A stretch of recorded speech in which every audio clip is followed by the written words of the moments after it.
Former Speaker of the House Newt Gingrich ran for president in 2012, and he campaigned with President Trump in 2016. Now he's the author of a new book. It's called Collusion, a Novel. Yeah, it's not what you think. It's not the Mueller report. It's not the Mueller report. It focuses on a former Navy SEAL who teams up with an FBI agent to try and stop an attempted Russian poison attack against the U.S. Gingrich is also in regular contact with President Trump and members of his administration, and we are pleased to welcome Speaker Gingrich to the table. Welcome, sir. Good to be here. Yeah. So, let's talk about the book. We're going to totally talk about the book, but I want to get some news of the day with you first. We got to tap into you now that you're here. Yeah, because you are a student of history, Yeah. in addition to being a former politician. We have 21 Democrats running for president. Right. If you haven't heard, Joe Biden's the latest to throw his hat in the ring. You know the former vice president. Who do you believe of that crop of 21 candidates could be the biggest threat to President Trump? Well, I think the one most likely to be nominated is Kamala Harris. You do? Yes. Kamala Harris, you think, is the one most likely to be nominated. Why? Well, because she has California as a base. She's a very articulate and I think likable person. And I think that she represents a new generation in a way that Biden and Sanders are going to find very hard to be able to match. So it's the dynamic of the Democratic Party right now is to the left in a way that I think Biden can't cope with. And it's also to newer faces in a way that I think Sanders has a hard time coping with. So that's just my bias.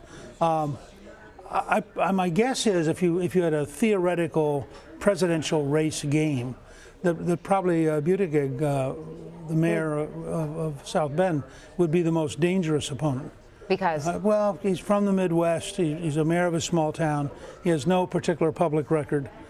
He can be like Jimmy Carter used to be a Rorschach test, and you paint on him what you want. Right. But I think that he probably has a really hard time getting through the process. So you're not buying the polls as they are now that has, the former vice president in the lead? No. Somebody, it may have been your folks, but somebody did a poll this last week where they just said, tell me your favorite candidate. And 54% of the Democrats had no name. That if you go in, I mean, Biden has a huge, and Sanders both have the advantage that they have national name ID. So if you have a list and you're the average person, those two kind of leap out because you sort of know them. But if you said how deep and how aggressive is Biden's support, I think it's very thin. I think outside the Washington establishment, and that he raised a lot of money, but he raised most of it out of the Washington establishment. So what does it say to you then that former President Barack Obama is not yet endorsing and probably, according to some reports, is going to wait to see who the eventual nominee is? I think that's what George W. Bush did. I think that, and George H.W. Bush did. I think it's perfectly reasonable for a president to say, look, the party's got to make its decision, and I'm not going to step in and try to influence it. And because you also face the embarrassment, what if you step in and your candidate loses? Right. Is that then a repudiation of the president? Exactly. That's a good point. I wish we could have you. I know. We should have a podcast. I want to talk about this book too because I thought it was completely fascinating that you would delve into this. It's fictional. Yes. I thought to myself, the only collusion must be between like you and the publishing gods, who knew exactly when the Mueller report was going to be coming, because your timing couldn't have been better. Of all the books I've written, none has had this kind of time. So tell us about the book and why you wrote it. Yeah, and let me say, by the way, I do a podcast at newtsworld.com. We did a podcast that came out yesterday, which is on the Russian use of poisoning.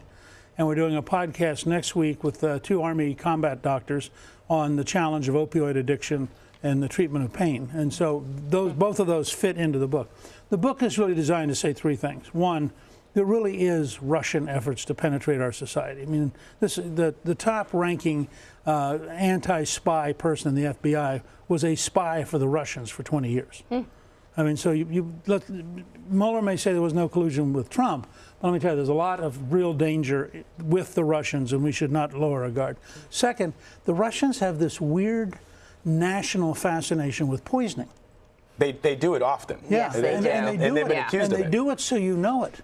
I mean, when they used polonium to kill somebody in London in about 2007, they're the only people in the world that make polonium. Right. So they were saying, hey, and that was a signal to anybody else. You want to betray us, we're going to kill you. So it was actually done as sort of an advertisement. Right. But they've had this long fascination with poisoning. And then third, we wanted to deal with you're a Navy SEAL, you're severely wounded, you end up with an opioid addiction. You still want to serve your country. And what's it like day by day to manage you're semi-detox, but you still have remnants of an addiction. And I think this is a very human problem that a lot of people can identify with. And you tell the story through the eyes of this Navy SEAL, which we always imagine as some of the toughest people on the planet.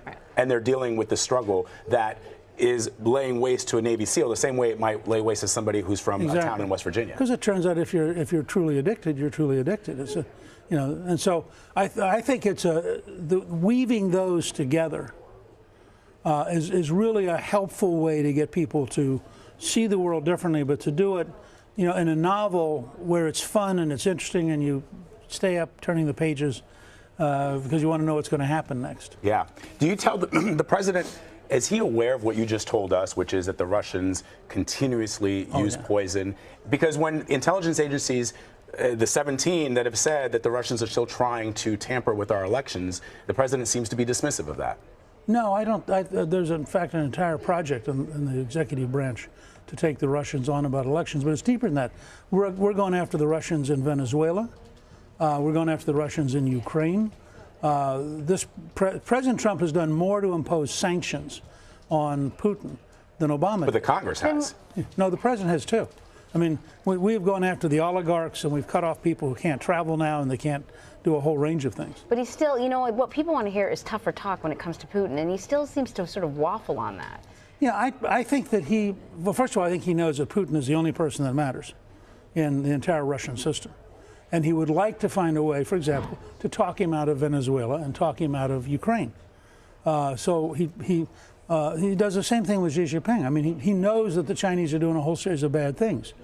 But he thinks if you can't talk with the guy, how are you going to get to the next stage? And I think that's partly his deal-making style coming out of the business world.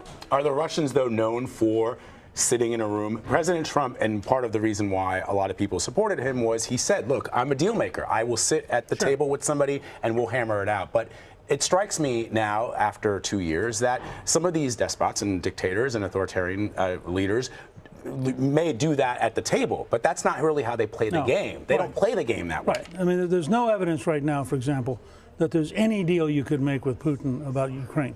None. None. There's no evidence, and we're seeing this in Venezuela. I mean, the fact that the Russians and the Chinese have both sent money and a small number of troops to Venezuela is sort of a deliberate slap in our face. And if you notice what the National Security Advisor, John Bolton, has been saying, and what the Secretary of State, Pompeo, has been saying, we're getting tougher and tougher. I mean, at some point in the near future, I suspect, we'll take very decisive action against the dictatorship in Venezuela and tell the Russians and Chinese to get out of the way, that we're not going to tolerate them in our backyard. We could tell, we could clearly keep talking to you for an hour about this. What's so interesting about you is not only have you been a part of history, but you are a historian, so you have a very interesting perspective. And of course, the book Collusion, a novel. There you go. Pick it up. Collusion, a novel, will be available to buy in stores and online tomorrow. Speaker Newt Gingrich, thank you, sir. We appreciate it. Great to be with you. Great having you. Fun. Thank you. Good show.